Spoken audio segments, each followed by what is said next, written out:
Ok, entonces vamos a comenzar con una oración. Los que se pueden postrar de rodillas.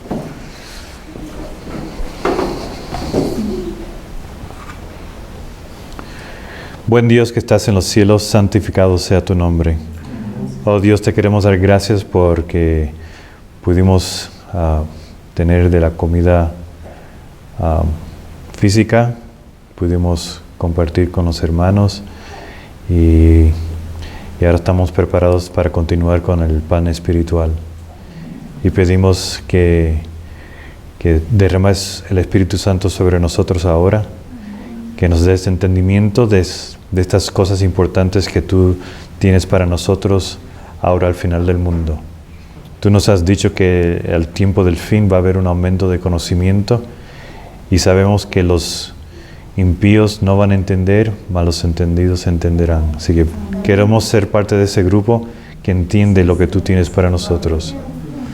Todo esto te lo pedimos en el nombre de tu Hijo amado Jesús. Amén.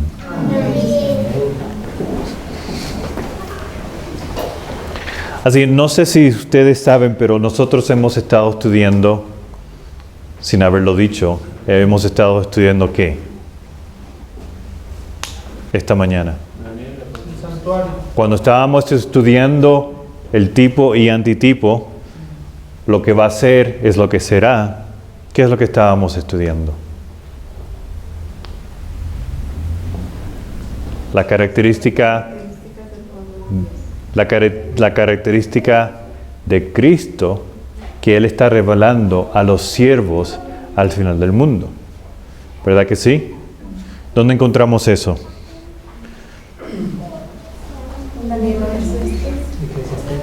Sí, pero ¿dónde encontramos esta característica de Cristo?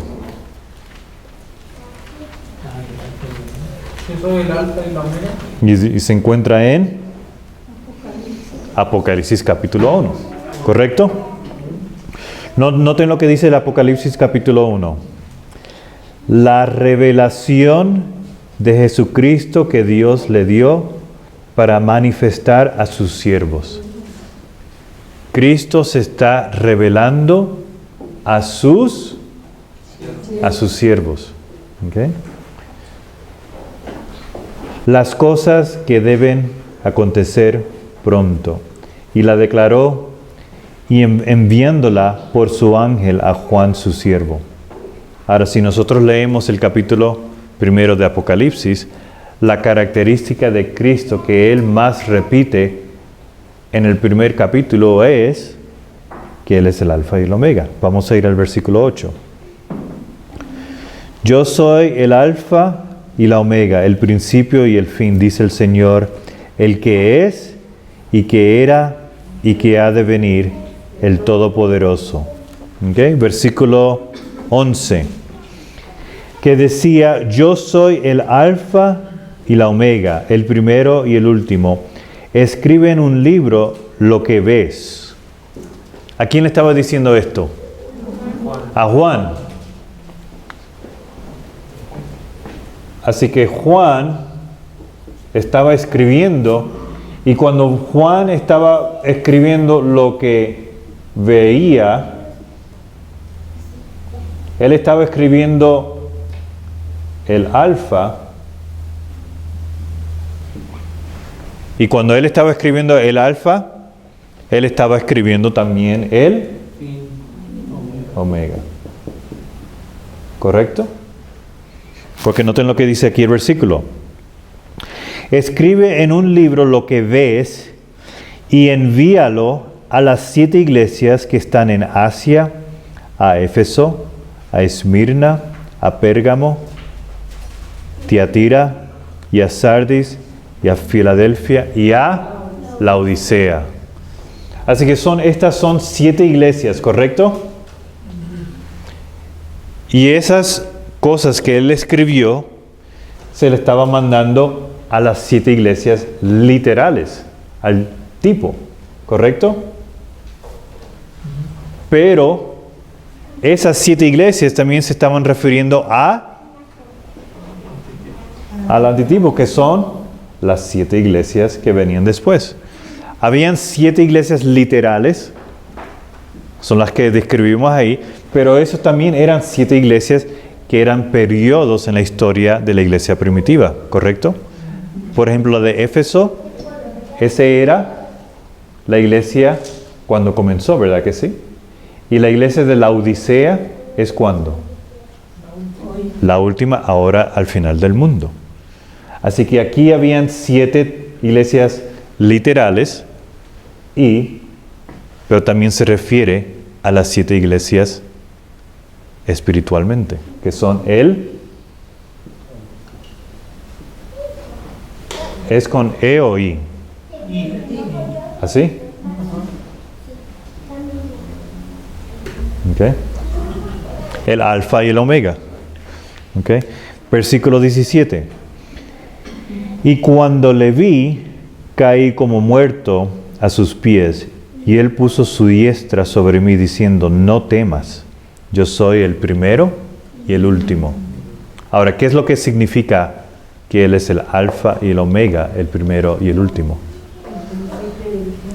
El principio y el fin. ¿Qué es lo que él nos está diciendo ahí? Que Él es eterno. ¿Que él es eterno? Sí, eso es un entendimiento que uno puede sacar de eso. Pero ¿qué más significa esto? Que revela el final con el principio. Que revela el final con el principio. Por ejemplo, él está hablando aquí a las 7 iglesias, ¿verdad que sí? ¿Y qué quiere decir el número 7? Perfección. Perfección o completo, ¿verdad que sí? ¿Cómo Dios estableció el tiempo? A través de la misma creación. A través de la creación. Y cuando Él creó los cielos y la tierra, ¿cómo estableció el tiempo? En el ciclo de la creación hay 7 días. Un ciclo completo. Y el tiempo está basado en eso, ¿no? Los años están basados en esto. ¿Verdad que sí? Así que Él estableció esto ¿desde cuándo? Desde el principio. ¿Correcto? Así que aquí nosotros podemos ver un ejemplo, que Él establece lo que Él va a hablar al final con lo que Él ya estableció en el pasado. ¿Okay? Ahora, pero si nosotros queremos examinar esto un poquito más claramente, ¿a dónde es que nos tenemos que dirigir para entender esta característica de Cristo, de que Él es el alfa y el omega, el primero y el último? ¿Cómo nosotros podemos entender esta característica de Cristo? En el principio, en Génesis. Sí, pero tenemos que referirnos a la Biblia, y la Biblia nos va a explicar qué es esta característica de Cristo, ¿verdad? Si vamos a ir a Isaías.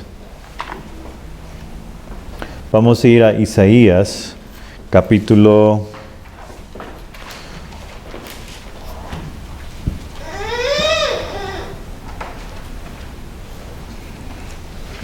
41.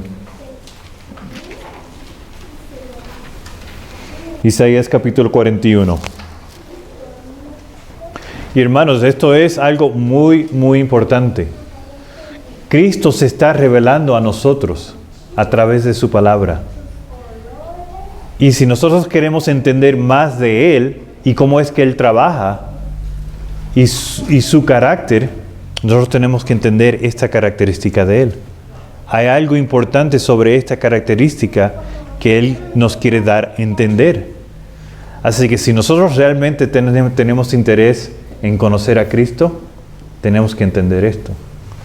Así que si vamos a Isaías capítulo 41, dice así, versículo 20. Para que vean y conozcan y adviertan y entiendan todos que la mano de Jehová hace esto y que el Santo de Israel lo creó. Presentad vuestra causa, dice Jehová. Exponed vuestros argumentos, dice el rey de Jacob, traigan, anúncienos lo que ha de venir, díganos lo que ha pasado desde el principio y pondremos nuestro corazón en ellos. Sepamos también su postremería y hacernos entender lo que ha de venir. Así que Dios lo va a declarar desde el principio para que nosotros sepamos lo que está por venir. Vamos a continuar en el capítulo 44. Capítulo 44 y vamos a ir al versículo del 6 al 8. Así dice Jehová, el Rey de Israel y su Redentor, Jehová de los ejércitos: yo soy el primero y soy el postrero, y fuera de mí no hay Dios. Así que Dios está declarando de que Él es el Dios porque Él es el primero y el postrero. Noten el versículo 7. ¿Y quién como yo proclamará y denunciará esto y lo ordenará por mí como hago yo desde que establecí el pueblo antiguo? Anúncienles lo que viene y lo que está por venir. No temáis ni os amedrantáis.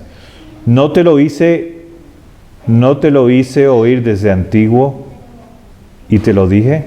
Luego vosotros sois mis testigos. No hay Dios sino yo. No hay fuerte, no conozco ninguno. ¿Okay? Ahora vamos a ir al capítulo 46.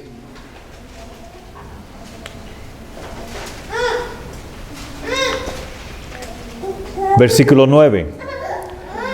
Acordaos de las cosas pasadas desde la antigüedad, porque yo soy Dios y no hay más Dios, y nada hay semejante a mí, que anuncio lo por venir desde el principio y desde la antigüedad, lo que aún no era hecho, que digo, mi consejo permanecerá y haré todo lo que quiero.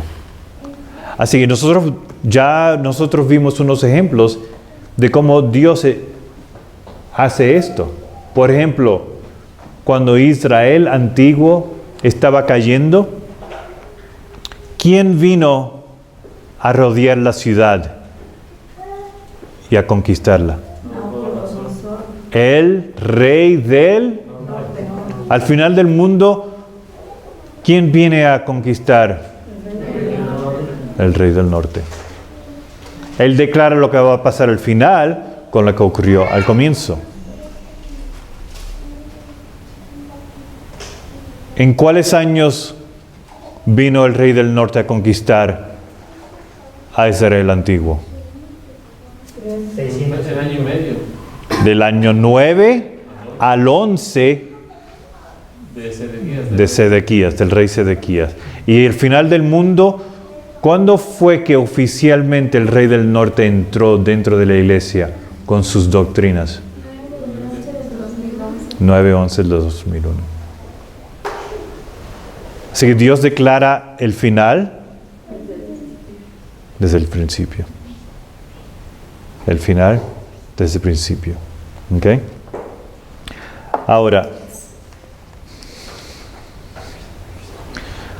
sabiendo esto ahora, que Dios declara el final con el comienzo, ¿qué tal sería si yo les mencionaría cuál fue la primera visión que tuvo la hermana White? Primeramente, ¿quién es la hermana White?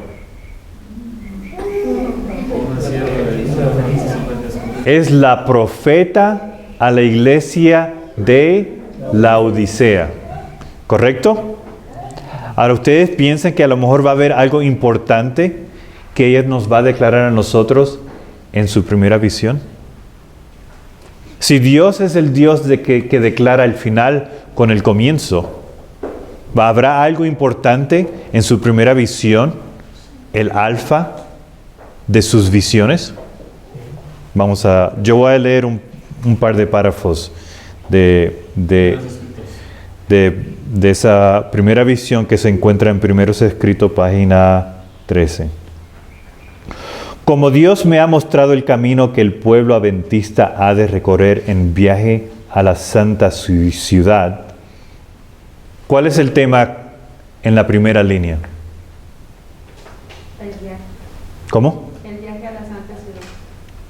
El camino que el pueblo adventista ha de recorrer en viaje a la santa ciudad. Así que lo que Dios nos va a decir aquí en la primera visión tiene que ver con ¿qué? Con nuestro camino ¿a dónde? Hacia el cielo. Así como la rica recompensa que se dará a quienes aguarden a su Señor cuando regrese del festín de bodas. Tengo quizás el deber de daros un breve esbozo de lo que Dios me ha revelado. Los santos amados tendrán que pasar por muchas pruebas, pero nuestras ligeras aflicciones, que solo duran un momento, obrarán para nosotros un excelso y eterno peso de gloria, con tal que no miremos las cosas que se ven, porque éstas son pasajeras. Pero las que no se ven son eternas. He procurado traer un buen informe y algunos racimos de Canaán, por lo cual muchos quisieran apedrearme, como la congregación amenazó hacer con Caleb y Josué por su informe. Números 14:10. Pero os declaró hermanos y hermanas en el Señor que es buena tierra, y bien podemos subir y tomar posesión de ella. Ahora noten su primera visión. Pero ya sabemos que el tema que se está relatando aquí tiene que ver con ¿qué? Con el camino a la santa ciudad para el pueblo adventista. Mientras estaba orando ante el altar de la familia, el Espíritu Santo descendió sobre mí y me pareció que me elevaba más y más, muy por encima del tenebroso mundo. Miré hacia la tierra para buscar el pueblo adventista, pero no lo hallé. En parte alguna. Y entonces una voz me dijo: vuelve a mirar un poco más arriba. Alcé mis ojos y vi un sendero recto y angosto trazado muy por encima del mundo. El pueblo adventista andaba por ese sendero en dirección a la ciudad que se veía en su último extremo. En el comienzo del sendero, detrás de los que ya andaban, había una brillante luz que, según me dijo un ángel, era el clamor de medianoche. ¿Qué era?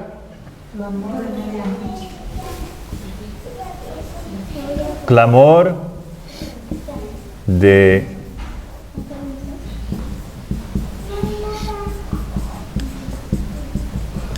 medianoche.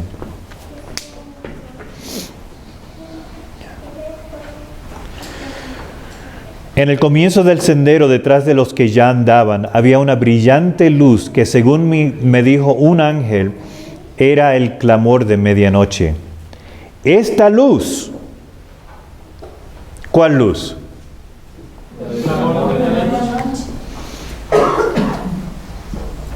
Así que esto, ¿qué es?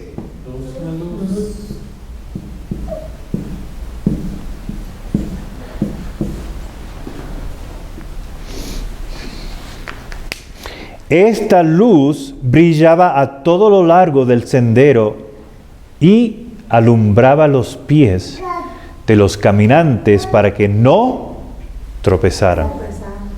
¿Cuál es el propósito de esta luz? No tropezar. ¿Qué es lo que dice Salmos 119?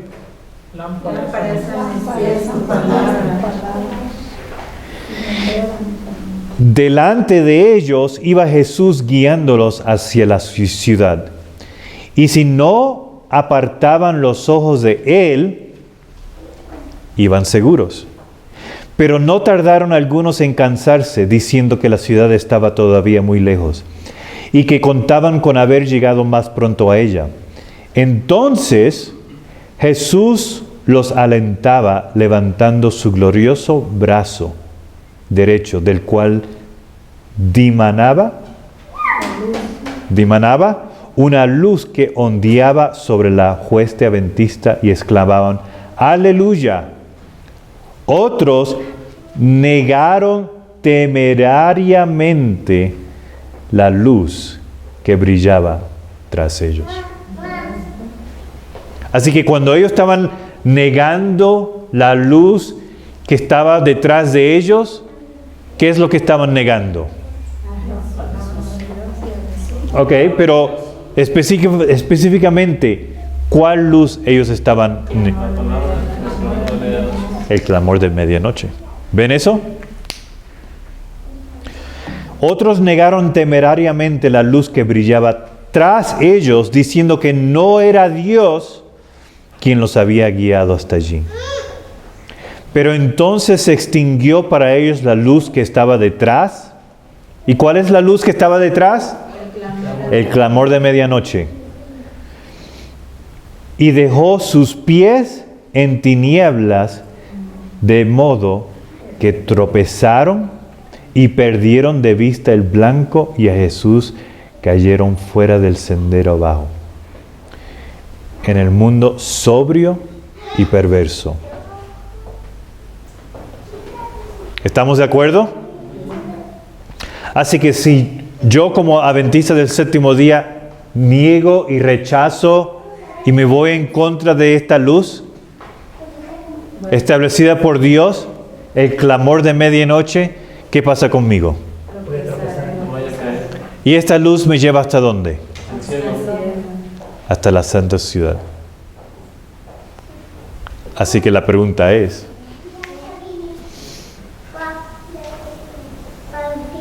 ¿qué es eso? ¿Verdad? Si yo quiero saber cuál es la luz, todo lo que tengo que averiguar es, bueno, ¿qué es? ¿Cuál fue el clamor de medianoche? Así que, hermanos, estamos aquí al punto del final del mundo. La santa ciudad está ahí cercana. ¿Cuál es la luz del clamor de medianoche? No todos contesten a la misma vez. Yo digo que el clamor de medianoche es el conocimiento que da el estudio de la palabra de Dios, porque ella es la luz. Sí. Y se llama clamor porque la hermana Joy dice que sus escogidos, los santos, vamos a estar angustiosos, vamos a sufrir agonía, lo que sufrió Jesús. Uh-huh. Por eso es un clamor. Así lo entiendo yo. Sí, pero de acuerdo al espíritu de profecía, de acuerdo a la palabra de Dios, ¿nosotros podemos saber específicamente cuál fue el clamor de medianoche? No. Porque ¿cuándo fue dada el clamor de medianoche? Esa fue la época del 44. Oh, espere. Todavía en inglés, en español. Es 22 de agosto. En 1798, ¿no? agosto. De 1848. Ay, se me escapa el número, pero es más o menos como del 12 al 17 de 1800. Así que 44. Y el Espíritu de Profecía nos dice esto. Ahora, nosotros estábamos predicando el mensaje del tercer ángel en este periodo. No, porque el mensaje del tercer ángel no llegó hasta octubre 22 de 1844. Así que nosotros no estábamos predicando el mensaje del tercer ángel, que es sobre la ley dominical. Un aviso en contra de recibir la marca de la bestia, que es el guardar el falso sábado, que es el domingo. Así que no fue esto. El mensaje del primer y segundo ángel. Sí, eso es parte de este mensaje, pero específicamente, que es lo que vamos a estudiar esta semana, es qué fue esto. Porque un hermano me estaba preguntando, ¿cuál es la luz? Bueno, la luz es, aquí lo dice claramente, ¿verdad que sí? El clamor de medianoche es la luz que Dios dio para nosotros, para que los adventistas tengan la luz, para que los lleve por el camino hasta la santa ciudad.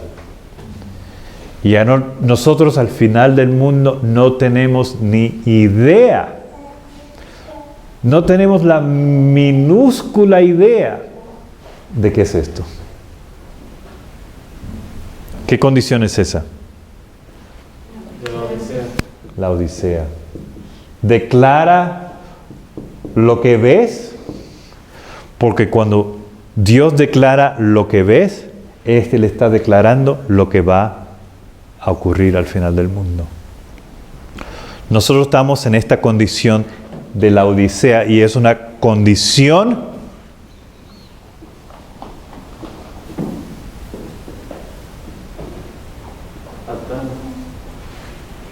de muerte. ¿Quién se está asegurando desde que nosotros no entendamos esto? El enemigo. ¿Qué es lo que dice Jeremías 6:16? Jeremías 6:16.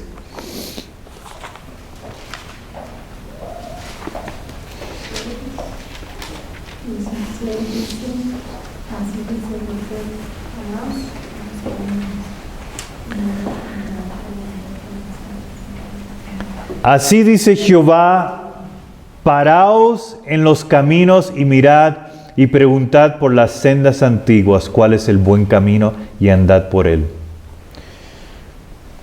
¿Cuáles son las sendas antiguas que Dios estableció? El clamor de medianoche, y esa luz nos va a llevar hasta la santa ciudad. Y haréis descanso para vuestra alma. ¿Y eso representa qué? Entrar en el reposo. Reposo, pero ¿qué es el descanso? El refrigerio. El recibimiento de la lluvia tardía. La lluvia tardía. ¿Verdad que sí? Mas dijeron, no andaremos.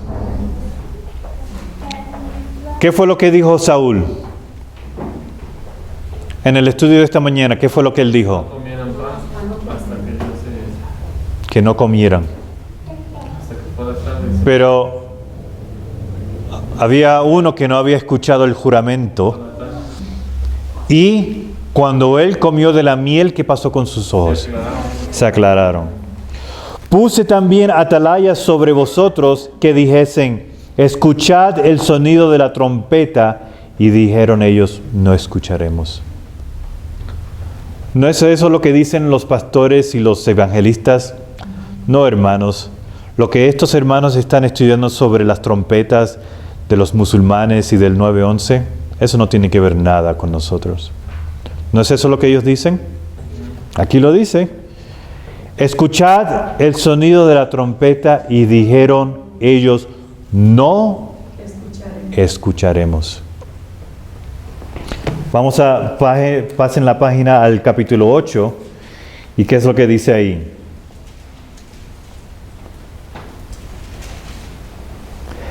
Versículo 7, Jeremías 8, versículo 7. Aún la cigüeña en el cielo conoce su tiempo, y la tórtola y la grulla y la golondrina guardan el tiempo de su venida, pero mi pueblo no conoce el juicio de Jehová. Nosotros no conocemos cuando el juicio de los vivos comenzó. ¿Por qué? Porque no queremos escuchar la trompeta. No queremos entender el entendimiento correcto de la trompeta. ¿Correcto? ¿Y qué es lo que dice? ¿Qué es lo que dice Isaías capítulo 1?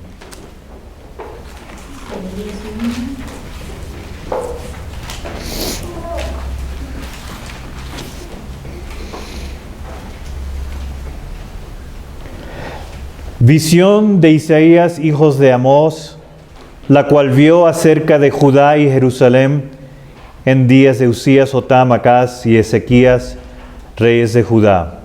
Oíd cielos y escúchala tu tierra, porque habla Jehová. Crié hijos y los engrandecí. Y ellos se rebelaron contra mí. El buey conoce su dueño y el asno el pesebre de su señor, pero Israel no conoce, mi pueblo no tiene entendimiento. Nosotros tenemos, al final del mundo, ¿tenemos entendimiento de cuál es el clamor de medianoche? No, porque nos hemos rebelado en contra de Dios. Vamos a ir a Isaías 28. Isaías 28.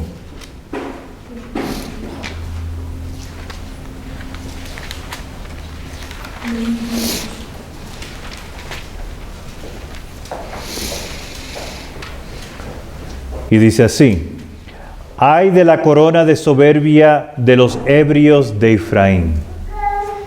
¿Qué quiere decir ebrios? Están alcoholizados. Y cuando uno está borracho de vino, ¿qué representa el vino? Doctrina, ¿verdad que sí? El vino es igual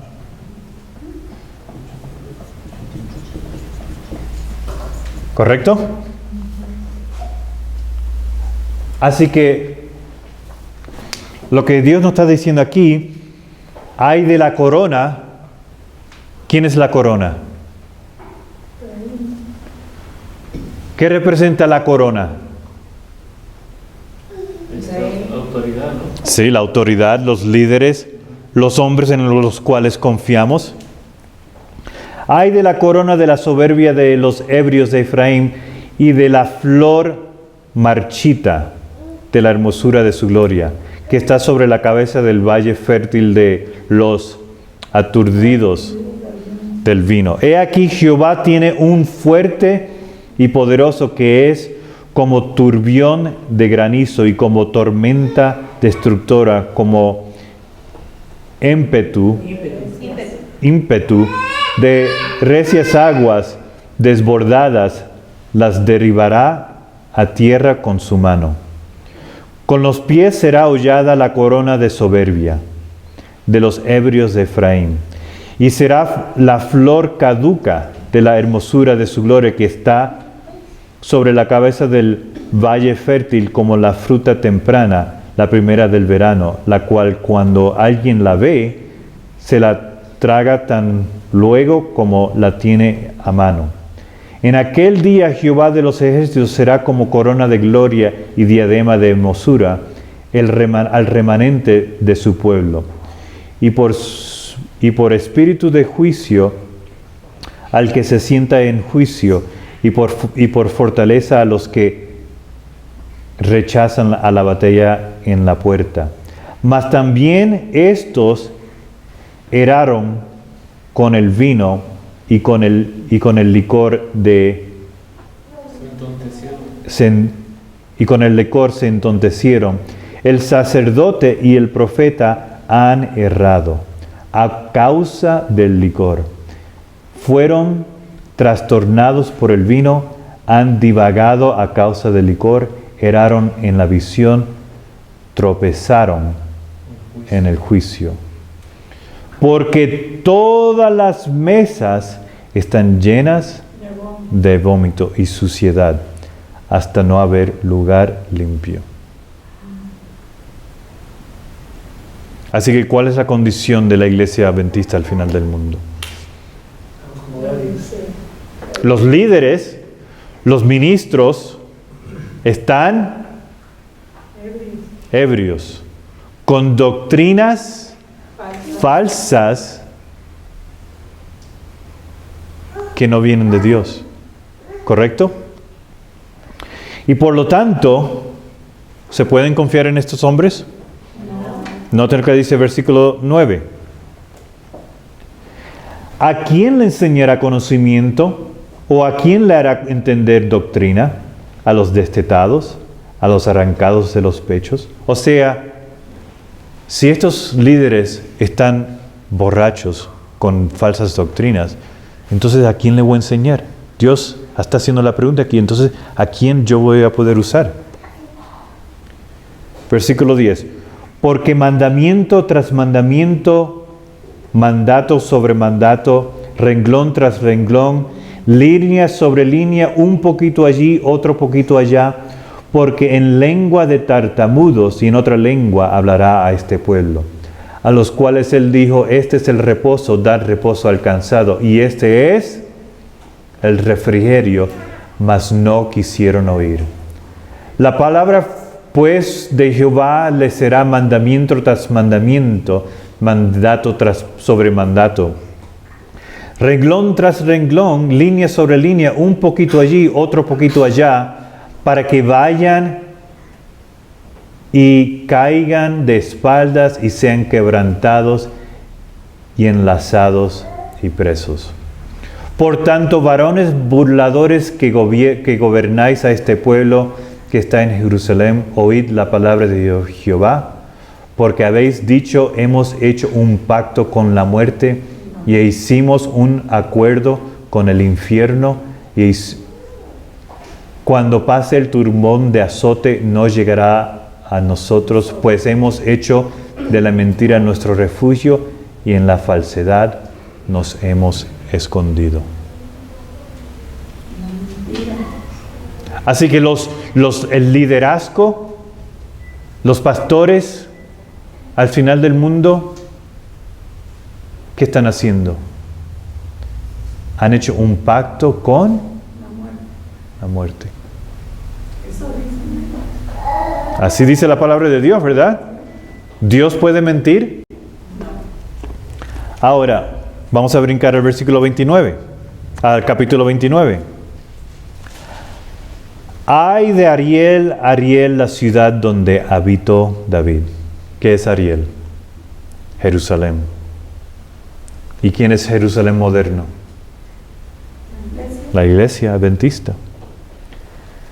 Ay de Ariel, Ariel, la ciudad donde habitó David.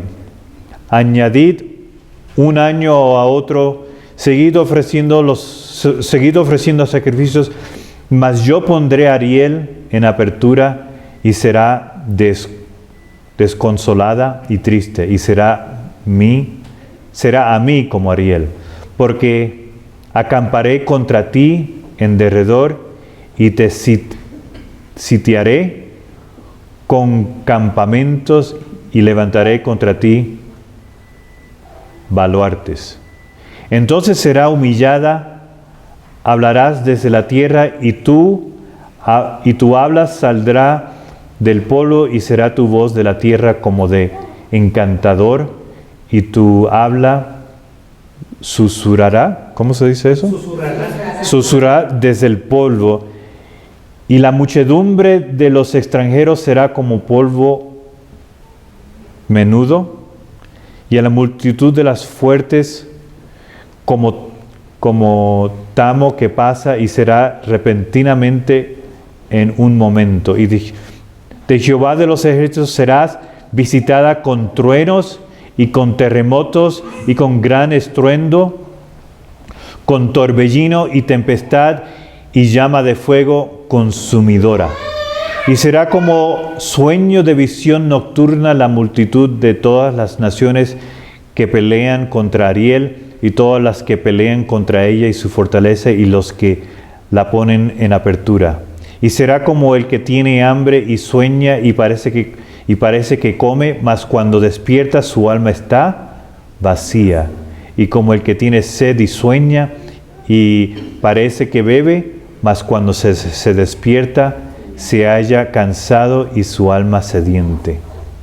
Así será la multitud de todas las naciones que pelean contra el monte de Sión.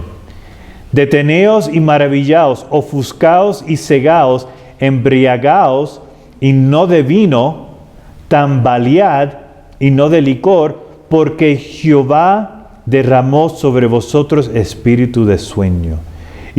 y como vuestros ojos puso velos sobre vuestros profetas principales, los videntes. Y os será toda visión como palabras del libro sellado, el cual se diera al que sabe leer, y le dijeren, lee ahora esto. Él dirá, no puedo, porque está sellado. Y si se diere el libro al que no sabe leer, diciéndole, lee ahora esto, él dirá, no sé leer. Dice pues el Señor, porque este pueblo se acerca a mi boca, porque este pueblo se acerca a mí con su boca y con sus labios me honra, pero su corazón lejos está de mí y su temor para conmigo fue enseñado por mandamiento de hombres. Por tanto, he aquí que yo volveré a hacer obra maravillosa en este pueblo, prodigio grande y asombroso, porque perecerá la sabiduría de sus sabios y se desvanecerá el entendimiento de sus entendidos. ¿Se cumplió esto? ¿Cuándo fue que se cumplió esto? Se cumplió en los días de nuestro Señor Jesucristo. Sí, pero esto se está refiriendo a nosotros. También. Se está refiriendo más a nosotros que el tiempo que estaba escribiendo los profetas. Eso es lo que Dios nos dice, que todo lo que escribieron los profetas fue escrito para nosotros más que a ellos. 1 Corintios 10:11. Porque en los días de nuestro Señor Jesucristo también los sacerdotes hicieron lo mismo. Sí. Ahora, ¿cuándo fue que esto ocurrió?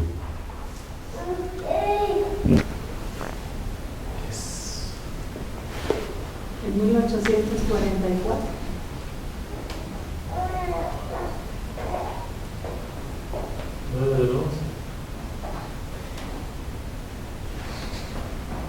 La hermana White es muy clara. Cuando ella vio los edificios cayéndose y bolas de fuego saliendo de ellos, ¿qué fue lo que Dios le dio a la hermana White? Luz especial. No simplemente fue luz. En esa ocasión, en esa visión que Dios le dio luz especial. ¿Cuál fue la luz especial que Dios le dio a la hermana White referente a 9/11 del 2001? Que querían bolas de fuego, ¿no? Sí, pero referente a esto, lo que estamos leyendo aquí. Ella nos dice, cuando esto ocurra, que Dios está marcando para nosotros, El tiempo de Tiempo del fin. pero no solamente eso, Tiempo de nuestra- que dejemos de poner nuestra confianza en hombres que rechazan el aviso de Dios. ¿Y cuál es el aviso que la hermana White nos dice? Todos los mensajes que fueron dados entre 1840 al 44 se han llevado a todas las iglesias ahora, porque nos hemos desviado del camino que Dios estableció. Así que en 9/11 del 2001, Dios le da luz especial a la hermana White, y la luz especial que le da es que dejemos de confiar en estos hombres que nos están enseñando esto. ¿Por qué? Porque nosotros ahora al final del mundo ni tenemos idea cuál es la luz que nos lleva al cielo. Así que ustedes piensan que Dios nos debe dar un aviso y decir, miren, no confíen en esos hombres. Él nos dijo, a través de la hermana White nos dice, dejen de escuchar a estos hombres que rechazan el aviso que la hermana White nos ha dado. Por eso es que nosotros no entendemos esto. Porque aunque Dios ya nos ha avisado que dejemos de confiar en estos hombres, ¿qué es lo que nosotros hacemos? Seguimos ahí. Seguimos siguiendo a esos hombres, los cuales Dios nos ha dicho que no lo escuchemos. Y por lo tanto, ahora nosotros leímos Isaías 28 y Isaías 29, Y ahora yo voy a leer, referente a eso que acabamos de leer en la Biblia, voy a leer lo que la hermana White nos dice sobre eso.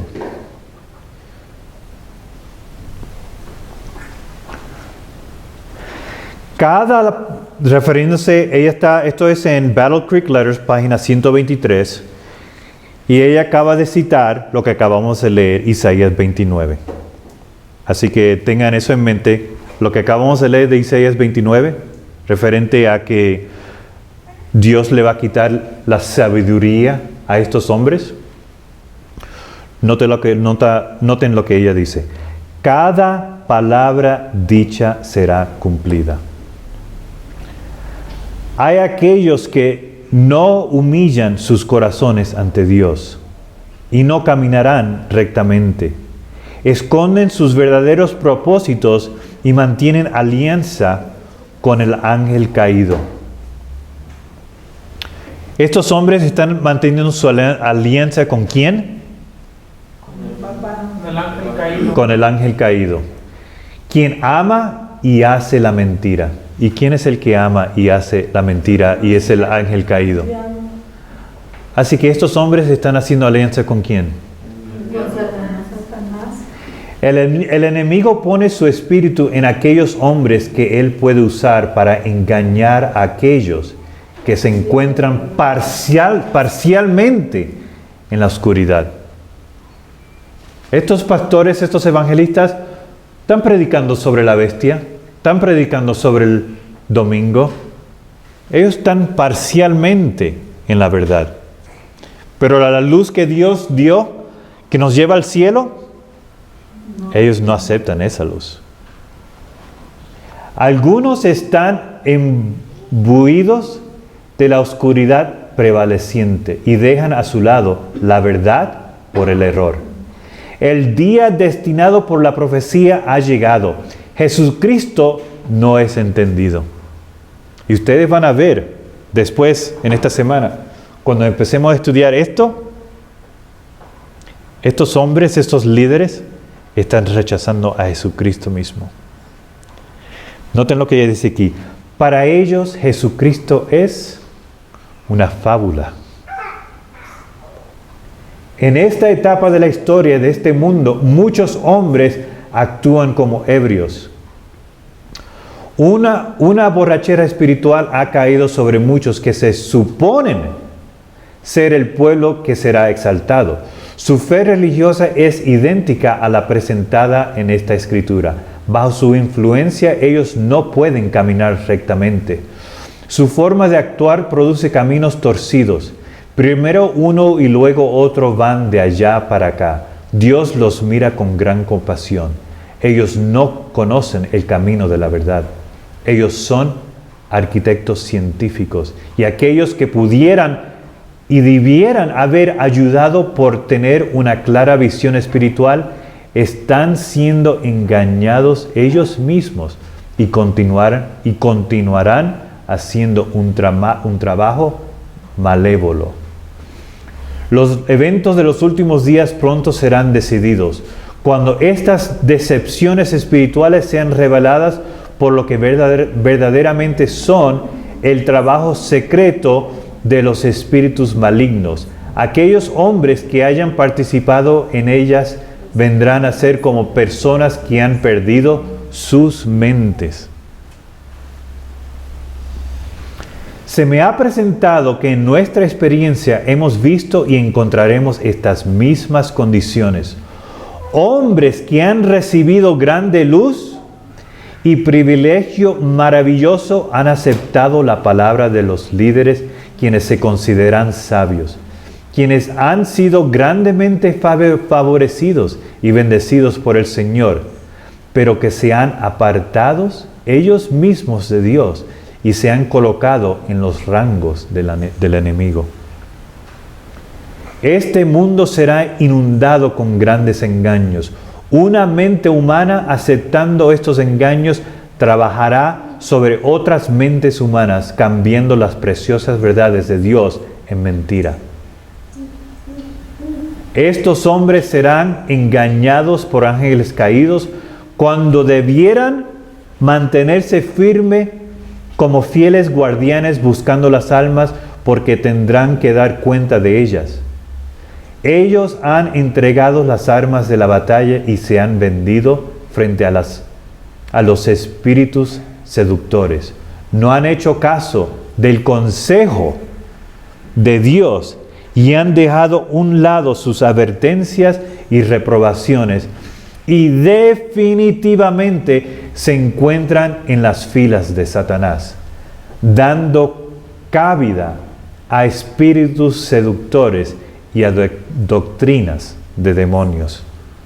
La borrachera espiritual ha tomado posesión de los hombres, que no deben tambalear como estando bajo la influencia de la sidra. Crímenes y irregularidades, fraude, engaño y negocios desventajosos llenan este mundo, en armonía con las enseñanzas del líder, quien se reveló en las cortes celestiales. La historia ha de repetirse. ¿Qué es lo que dice la hermana White? ¿Qué es lo que dice Dios? La historia ha de repetirse. Yo pudiera ser específica en lo que acontecerá en el futuro cercano, pero este no es el tiempo. Las formas de las muertes aparecerán a través de las estratagemas y astucias de Satanás, y muchos se conectarán con aquel que ama y obra mentira. Yo advierto a nuestro pueblo que algunos se apartarán de la fe, que son guiados por espíritus seductores y doctrinas de demonios, y por ellos la verdad será presentada como mentira. Un trabajo maravilloso se va a llevar a cabo. Ministros, abogados y doctores que han permitido que estas falsedades tomen control de su espíritu de discernimiento serán engañados junto con los engañados. Una borrachera espiritual tomará control de ellos. A los mayordomos infieles, el Señor les advierte: toma placer y camina en ceguera como hombres ebrios, que después de tener tantas oportunidades y al rechazar mejorarlas, van finalmente a actuar como ebrios, rechazando la esperanza de la vida eterna. Escondiéndose y apartándose del consejo de Dios y refugiándose en las mentiras, van a malinterpretar los avisos y mensajes que Dios les ha enviado, distorsionando las advertencias y mensajes de Dios, añadiéndoles sus interpretaciones para invalidar la palabra de Dios.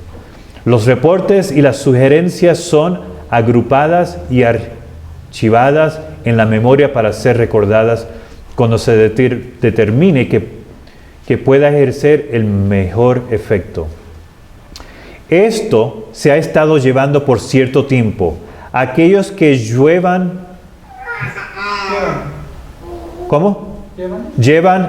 a cabo este trabajo tratan de esconder sus amonestaciones de aquellos a quienes causan daño. Pero el Señor está al tanto de cada acción y de cada presentación. Todos los trabajos secretos del hombre están expuestos ante aquel que conoce el corazón. Aquellos que han sido engañados por hombres en puestos de responsabilidad se arrepentirán y serán convertidos. Y en todas nuestras interacciones con ellos debemos estar conscientes que ellos continúan siendo partícipes de las trampas de Satanás. Así que esto es en Battle Creek Letters, y yo leí de la página 123 a la página 125. Así que aquí Dios nos dice claramente por qué esto está ocurriendo y cuándo fue que comenzó. Comenzó aquí, cuando Dios le dio luz especial a la hermana White, que no confiemos en estos hombres, los cuales rechazan los avisos que Dios ha dado, y por lo tanto se ponen en las manos ¿de quién? Del enemigo, en las filas de Satanás y están obrando para el enemigo. Está también en un complemento en el primer ciclo de los otros pastores que Hermanos, el tiempo determinado ha llegado y estamos viviendo en estos tiempos. Y por eso es que nosotros nos encontramos en tanta oscuridad. Nos encontramos en tanta oscuridad porque no confiamos en la palabra de Dios. Y si nosotros entendiéramos y nos pusiéramos a leer la palabra de Dios como Él nos ha indicado, igual como le pasó a Jonatán, cuando él se comió la miel, se le abrieron los ojos. Pero mientras que nosotros no nos estemos comiendo la miel, nuestros ojos están ¿bajo qué condición? En oscuridad. Y por lo tanto, cuando escuchamos cualquier pastor o evangelista, oh, eso suena bastante bien. Está hablando de la bestia, está hablando de la ley dominical. Oh, eso aparentemente está bueno, ¿verdad? Pero ¿en qué condición nos deja a nosotros? En peor condición. ¿Por qué? Porque como el enemigo mezcla la verdad con la mentira, ¿qué pasa? Quedamos confundidos. O no nos damos cuenta, simplemente lo aceptamos. Exactamente. ¿Y no es eso lo que está pasando dentro de la iglesia? Y por eso no entendemos esto de aquí. ¿Ok?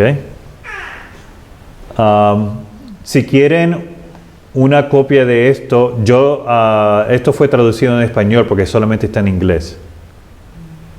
Lo pueden buscar en el CD de la hermana White, Battle Creek Letters, páginas 123 a 125, y ahí lo pueden leer, con el contexto de Isaías 29. Pero si lo quieren en español, yo se lo puedo también dar en español. Pero el punto es, nosotros estamos viviendo en un tiempo muy solemne, pero muy solemne. Nosotros estamos viviendo en un tiempo cuando cada decisión que nosotros hagamos es de vida o de muerte. Si nosotros, ¿cómo dice la cita que leímos esta mañana? A lo mejor la debo de leer de nuevo. Hay periodos que son claves en la historia de las naciones y en la iglesia. En la providencia de Dios, cuando las crisis llegan, la luz para ese tiempo es dada. Si esta es recibida, hay progreso espiritual. Si es rechazada, hay descenso y naufragio. ¿Esa que cita dónde está?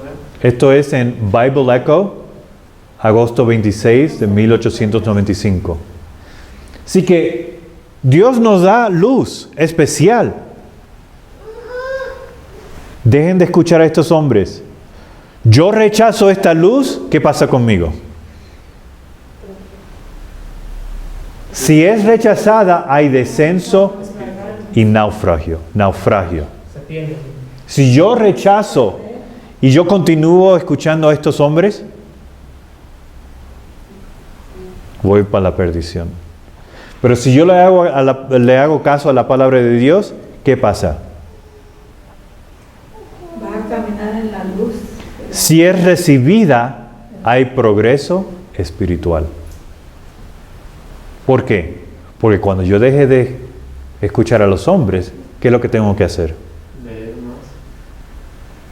más. ¿Y qué fue lo que Jesús le dijo a sus discípulos? Coman mi carne y beban mi sangre. ¿Verdad que sí? Para nosotros ser transformados y cambiados en el carácter de Cristo, tenemos que comer la palabra de Dios. ¿Correcto? ¿Dónde más se encuentra eso?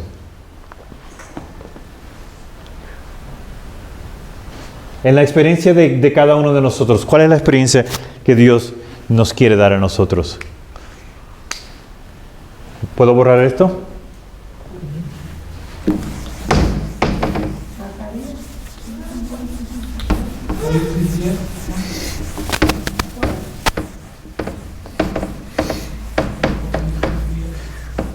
Estamos cerca, vamos a Apocalipsis 10.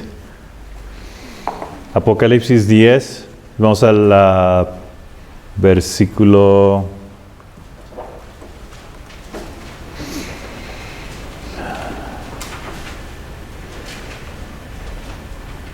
Versículo 8. El capítulo 10 se refiere al tiempo de los mileritas, pero también se refiere al tiempo de nosotros, porque cada de los profetas antiguos, cuando ellos escribían o cuando ellos hablaban, se estaban refiriendo más para nuestro tiempo que el tiempo que ellos estaban escribiendo. Primera de Corintios 10, 11.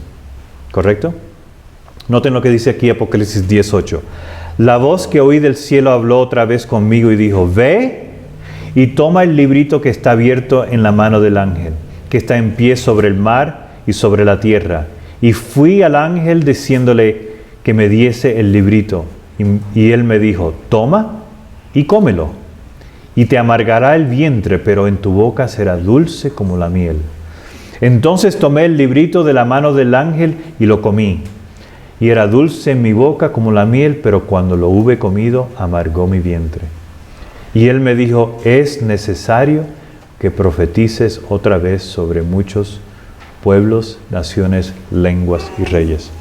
Así que esto, en su primer cumplimiento, fue en el tiempo de los mileritas. Pero ¿qué es lo que dice el ángel? Es necesario que profetices otra vez sobre muchos pueblos, naciones, lenguas y reyes. ¿Y qué es lo que ocurre? Aquí es cuando Dios está estableciendo la Israel moderno, ¿verdad que sí? ¿Y qué pasa con Israel moderno? La historia se repite. Israel antiguo se repite en Israel moderno. Y entonces noten lo que dice Apocalipsis 11:1. Entonces me fue dada una caña semejante a una vara de medir. Y se me dijo, levántate y mide el templo de Dios y el altar y a los que adoran en él. Pero el patio que está fuera del templo, déjalo aparte y no lo midas, porque ha sido entregado a los gentiles. Y ellos hollarán la ciudad santa 42 meses. Ahora el versículo 2 se refiere al tiempo de los gentiles, ¿correcto? Pero va a llegar un tiempo cuando el tiempo de los gentiles se va a acabar. ¿Y cuándo se acabó el tiempo de los gentiles? ¿Cuándo? Entre 1798 y 1844, cuando Dios está levantando al pueblo adventista del séptimo día, se acaba el tiempo de los gentiles, ¿verdad que sí? Porque Dios está levantando su segundo de Israel, ¿correcto? Y entre 1840 al 50, Él está haciendo un pacto con la iglesia adventista del séptimo día y le da su ley y el sábado, ¿verdad que sí? Así que en ese periodo se acaba el tiempo de los gentiles y ahí comienza Israel moderno, ¿correcto? Pero ¿qué es lo que dice la orden aquí? Es necesario que profetices. Pero entonces en el versículo 11, levántate y mide el templo de Dios y el altar y a los que adoran en él. ¿Qué es lo que hay que medir? ¿Por qué hay que medir el templo? ¿Por qué los mileritas tenían que medir el templo después de 1844? Porque fue el error, fue el gran chasco. Ellos no entendían el santuario, ¿verdad que sí? ¿Es correcto?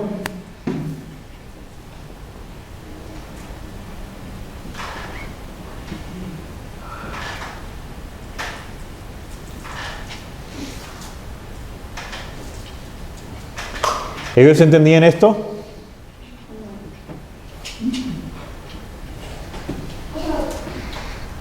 Ellos no entendían esto. Pero cada uno de los profetas, vamos a ir a 1 Corintios nomás para leerlo correctamente. 1 Corintios 10, 11.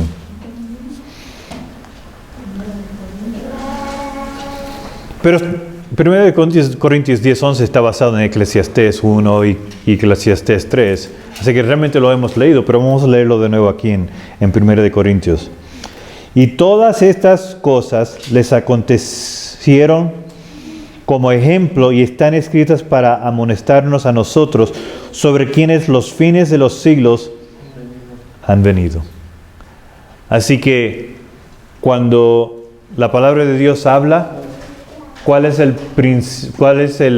propósito principal de la palabra de Dios? Es para nosotros a los cuales el fin del mundo ha llegado, ¿correcto? Ahora,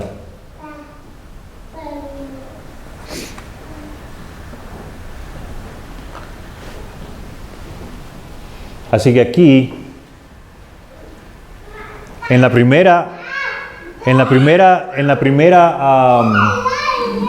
primer pasaje de esta profecía, los mileritas no entendían el santuario, ¿verdad que no? Ese es el primero, el alfa. Pero el segundo, que es el omega, se refiere a, este es los mileritas,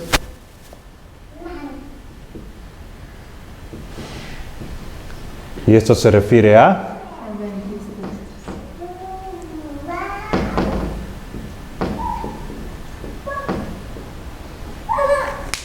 ¿correcto?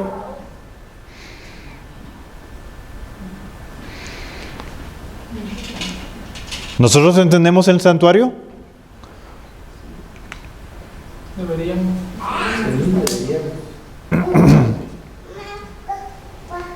¿Por qué el santuario tenía que ser purificado en 1844?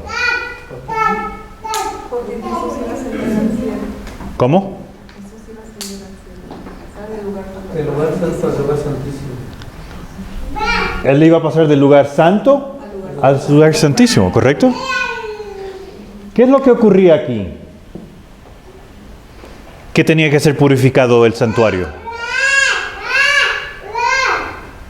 Ahí se espejaba la sangre. Ahí se ofrecían los corderos, mamá. Ahí se sacrificaban los corderos. Bueno, vamos a ver la secuencia. Eso es el atrio donde se sacrificaba. Ok, el pueblo está acá afuera, ¿correcto? Y ellos entran en pecado. Y si ellos entran en pecado, ¿qué es lo que tienen que hacer? Llevan un cordero o un animalito para sacrificarlo. Llevan el cordero Y el aquí, sacerdote lo recibe. ¿correcto? Y el sacerdote está ahí. ¿Y qué pasa con el cordero? Era degollado por el pecador. ¿Qué es lo que tiene que hacer el pecador? Poner sus manos sobre la cabeza de la... ¿Y qué clase de animal, qué clase de cordero es este? Sin manchas, sin- Tiene que ser un cordero perfecto, ¿verdad que sí? Así que traen el cordero aquí. Y entonces, ¿qué hace el pecador? Pone sus manos sobre la cabeza del animal. Ponen su mano sobre la cabeza del cordero. ¿Y qué representa eso? Pasar sus pecados. Pasar sus pecados. ¿Y dónde comienzan los pecados? ¿Cómo dónde comienza? ¿Dónde comienzan los pecados? En el humano, pues. ¿Pero en El dónde? pensamiento. Nuestras imaginaciones. ¿Verdad? Así que el pecado es transferido de la mente del humano a la cabeza del cordero. ¿Ok? Y entonces, ¿qué hace el pecador? Degolla al animal. Y eso ocurre aquí. Si aquí está el cordero y lo degollan. ¿Correcto? Y entonces, ¿qué ocurre con la sangre? La toma el sacerdote. El sacerdote la coge y ¿qué hace con ella? La asperja.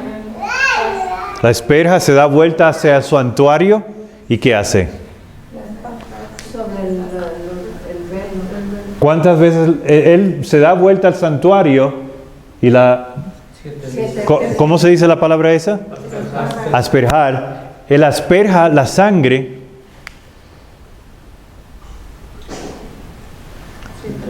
7 veces. 7 veces. ¿Correcto? Y entonces, ¿qué hacen con el cordero? Lo ponen en el holocausto. Sí, y entonces, también algunas veces se lo comían. ¿Ok? Se lo comían. Y entonces, cada día del año había el sacrificio de la mañana De la tarde. y de la tarde. ¿Correcto? Y entonces cuando tenían el sacrificio de la mañana, ¿qué es lo que hacían? Pues lo mismo. Entraban aquí, ¿correcto? El lugar santísimo. Santo. Ah, santo.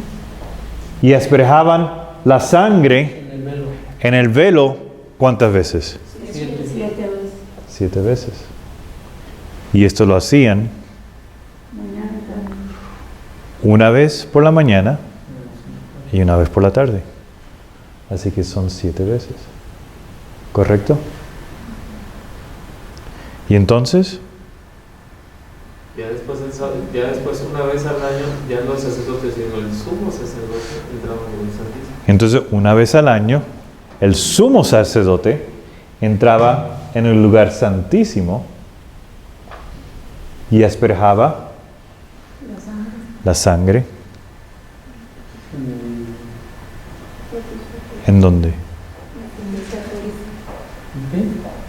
No, el propiciatorio está en el lugar santo. ¿Qué es el propiciatorio? Santísimo. El En propiciatorio. el propiciatorio. ¿Qué es el propiciatorio? El asiento de misericordia. ¿Es eso? The mercy seat. ¿Ok? Es que ahí está el arca del pacto, está en el mismo alimento. Sí, sí. Ahora, esto era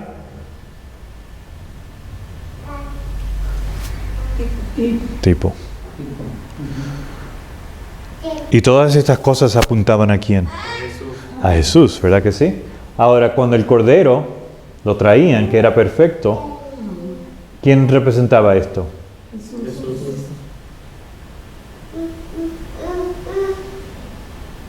La sangre representaba a Jesús. La sangre que traían acá adentro representaba a Jesús. El pan También representaba a Jesús. El candelaro, el espíritu, la ley. el incienso, ¿cómo se llama? ¿Incienso? El incensario eran las oraciones para Jesús, ¿correcto? Y entonces, ¿y acá adentro qué era? El arca del pacto. Y dentro del arca estaba Él, y los 10 mandamientos representan a el carácter de Jesús. Y el maná, El pan. a Jesús. Y la vara, Aarón. Pero reverdeció. al que Jesús había escogido para llevar.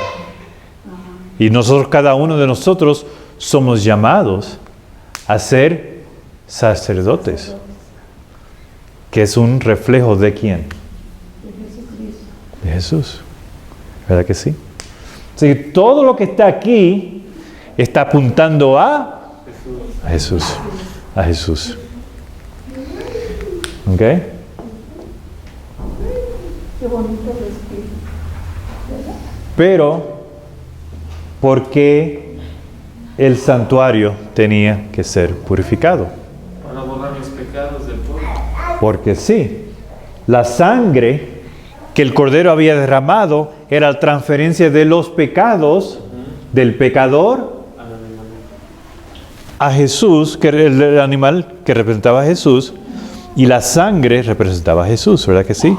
Entonces, por esa sangre es que nosotros estamos purificados, ¿verdad que sí? Entonces, ¿qué ocurre con esa sangre y esos pecados? Por eso es que el sacerdote volteaba al santuario y asperjaba la sangre, porque el pecado estaba siendo transferido al Al santuario. El pecado estaba siendo transferido al santuario, ¿correcto? Así que, entonces, una vez por la mañana y una vez por la noche, perdón, por la tarde, traían y hacían el servicio, y entonces esos pecados estaban transferidos El santuario. al velo. Y entonces, una vez al año, todos los pecados del pueblo están llevados. ¿Y qué es lo que ocurre aquí? ¿Qué es lo que hace el sumo sacerdote? Entra en el lugar Intercede. santísimo. Limpiaban todos los pecados de todo el año. Ajá. ¿Y qué hacía con esos pecados? A los depositados sobre el chivo expiatorio. Exactamente. Azazel. Habían 2 chivos que cogían y entonces Macho cabrío. hacían they had lots, Echaban suerte. suertes, y entonces al que salía, ¿qué es lo que hacían con el chivo? Transferían los pecados al animal, Azazel. y entonces soltaban a ese animal al desierto. ¿Y qué es lo que está apuntando? Porque ese era el tipo. ¿Cuál es el antitipo? Además dice que Al final del mundo, cuando Jesús termina su trabajo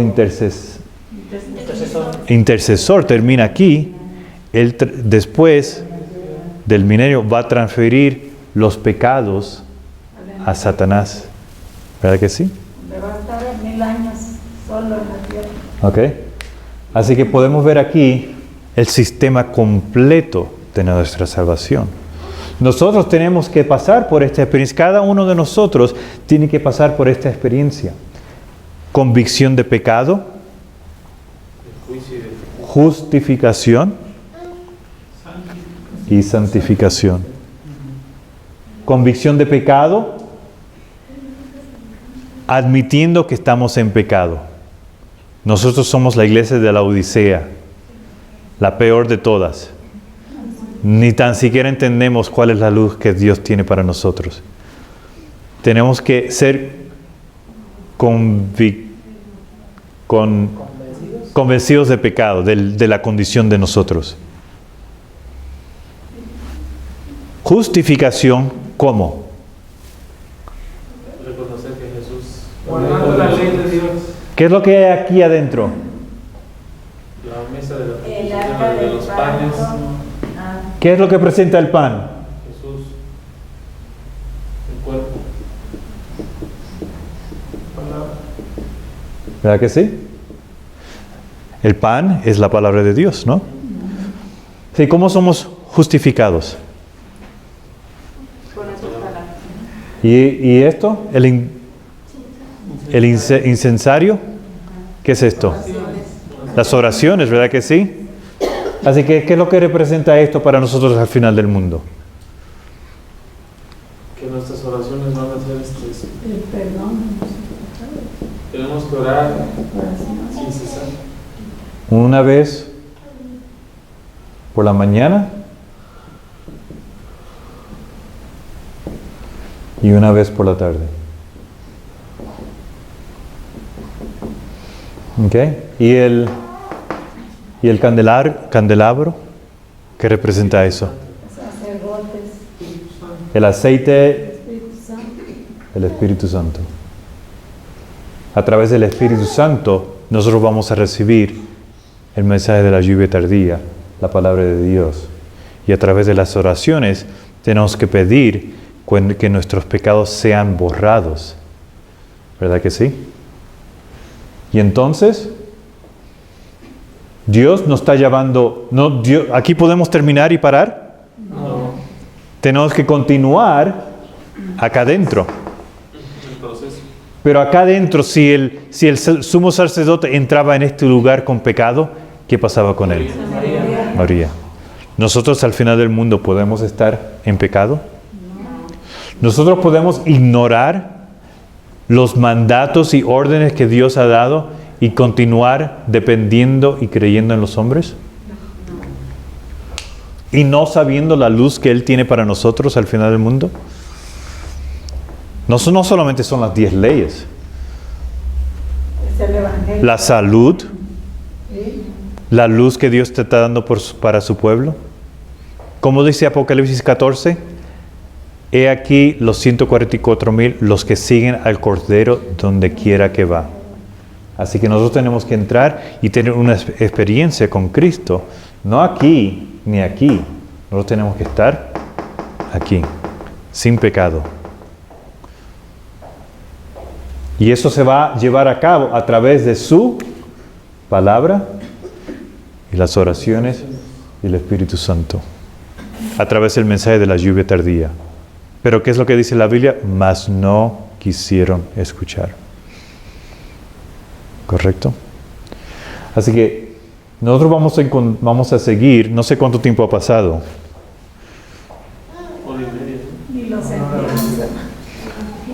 Ahora, Pero nosotros vamos a continuar aquí. No sé si esta noche o mañana, pero vamos a continuar aquí. Así que no se olviden de esto. Porque donde estamos terminando ahora, vamos a continuar mañana. Y vamos a entender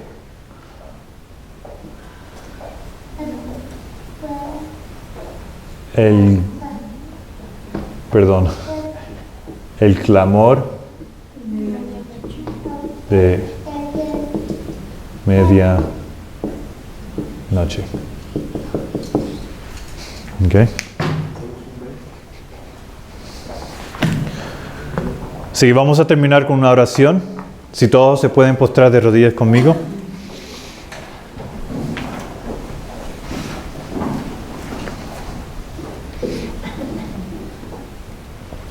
Buen Dios que estás en los cielos, santificado sea tu nombre. Dios, te queremos dar gracias por este sistema completo que nos has proveído, que después de que caímos al pecado, tú en tu gran misericordia has proveído este sistema para nosotros santificarnos y justificarnos, y a través de tu sangre que derramaste en la cruz podemos llegar a ser parte de tu familia en el cielo.